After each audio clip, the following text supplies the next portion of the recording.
As Tony Robbins once said, success leaves clues. When Jack Canfield was promoting his first edition of his book in 2005, he was scheduled to take on a TV show in Dallas. When he was in the green room getting his makeup on, he asked the makeup artist, what do you often do with almost everyone you meet? I mean, what is your dream goal? She said, well, okay, I want to own a salon. That's great. What are you doing to make it happen? Well, nothing. Okay, so that's a bad strategy, is it not? I don't know. What do I have to do to open my own salon? Well, Jack said, I've got a radical idea, it might help. What's that? She asked. Why don't you go and find somebody who already owns their own salon and ask them how they did it? Wow, that's a great idea, she exclaimed. It never ceases to amaze everyone how people don't figure this out earlier, but at least you know what you need to do when you need to do what you want. Go and ask someone who's already done it.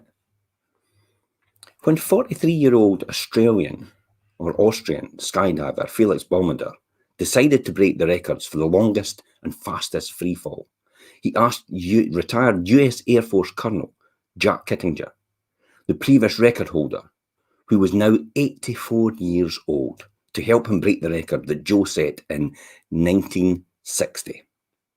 Joe was willing to help someone younger break his own records, readily agreed. In addition to mentoring him, he also played a role of Capcom, Capsule Communications, as Mission Control's primary point of radio communication with Felix during the ascent of the helium-filled balloon that lifted him 24 miles above the Earth.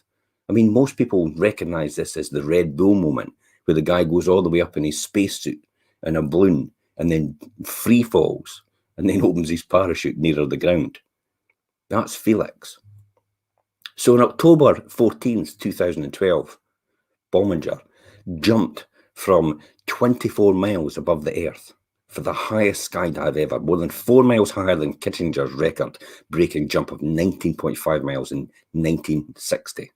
With Joe's help and the support of peak performance team Red Bull, Ballinger broke the records for the highest manned balloon flight. Longest jump, 9 minutes 9 seconds, and the fastest freefall at 833 miles per hour. Wow, achieving Mach 1.25 and becoming the first person to break the sound barrier outside of the vehicle before landing safely in the desert of New Mexico after his death-defying 4-minute, 19-second freefall. Despite that momentous day, there was one record that Felix didn't shatter. After problems with his helmet's fogging and falling faster than even he had expected, he stuck with the contingency plan of pulling the chute early at the 5,000 feet mark, which kept him from reaching his longest free fall record. But he said he was happy to leave it at that, the record intact for his mentor, Joe. 53 years after it was set, the 4-minute, 36-second record still belongs to Joe Kittinger. Networking is the single most powerful marketing tactic to accelerate anyone's sustained success for an individual or an organization. Aside from mentors, there are many other people who can also help you level up your game. People who can be found through a constant proactive networking. In fact, one of the most important skills and success in the world today, especially for entrepreneurs and business owners, is networking. Jim Bunch, the creator of Ultimate Game of Life, once stated, your network will determine your net worth. Remember that phrase. Your network will determine your net worth. In his life, it's proven to be true, and in my life, it's proven to be true as well. You know, the higher level people you associate with, the more you act like them and you become like them, and their success rubs off on you as well. The more I've spent consciously building and nurturing my network of advisors, colleagues, clients, students, customers, and fans, the more successful I've actually become. Business and careers are built on relationships, and relationships from people meet, interact with each other over time in an authentic and caring way. Remember that. Networking is about being authentic and caring. It's not about what's in it for me. As I am sure you're aware, statistics confirm that over and over, people prefer to do business with people they know, like, and trust. Here are some reasons to get more involved in networking if you're a business owner. Generating referrals and increased business. The referrals that you get through networking are normally high quality and most of the time are pre-qualified for you beforehand. People do not want to refer someone to you who's going to waste your time. Over time, you can follow up these referrals and turn them into clients, so you get much bigger high-quality leads in networking than from other forms of marketing. The opportunity to increase sales is probably the biggest reason people network, and there are other advantages as well. Also, expanding opportunities. When you get together with motivated business owners, there's an opportunity for things like joint ventures, client leads, partnerships, speaking and writing opportunities, business or asset sales, investment opportunities, and much, much more to emerge in that conversation. Creating connections is another one.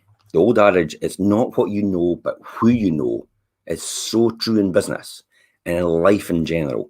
It's not what you know, it's who you know is the most important thing. People go on about it, and I used to remember people despised that old thing about the old boys network and all the rest of it. But that's a old adage fuddy-duddy thing. You know, the reality is it really isn't what you know, it's who you know is most important to accelerate you in life. There's no surprise that I got my first job from the golf club. You know, someone we knew in there, and that's how I ended up becoming a trainee accountant in industry, and that's where I started off.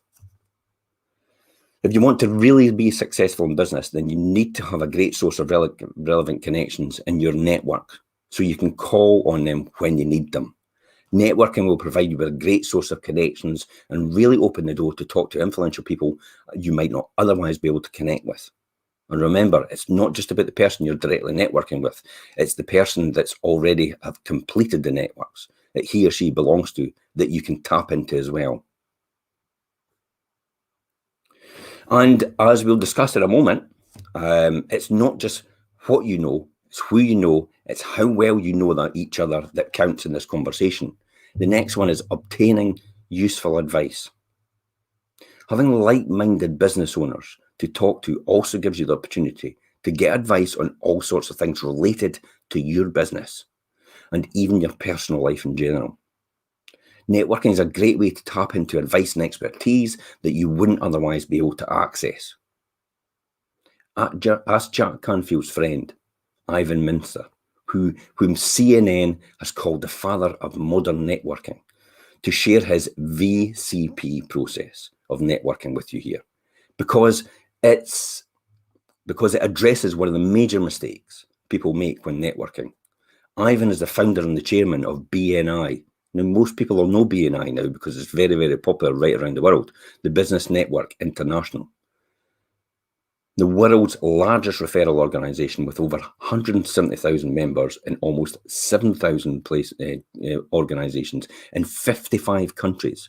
BNI has fostered more than 5 million referrals each year, resulting in $6.5 billion worth of business generating for its members. It's not about what you know, it's about who you know when you get to different levels. And tomorrow we're going to talk about that a bit more. And networking is really all about relationships.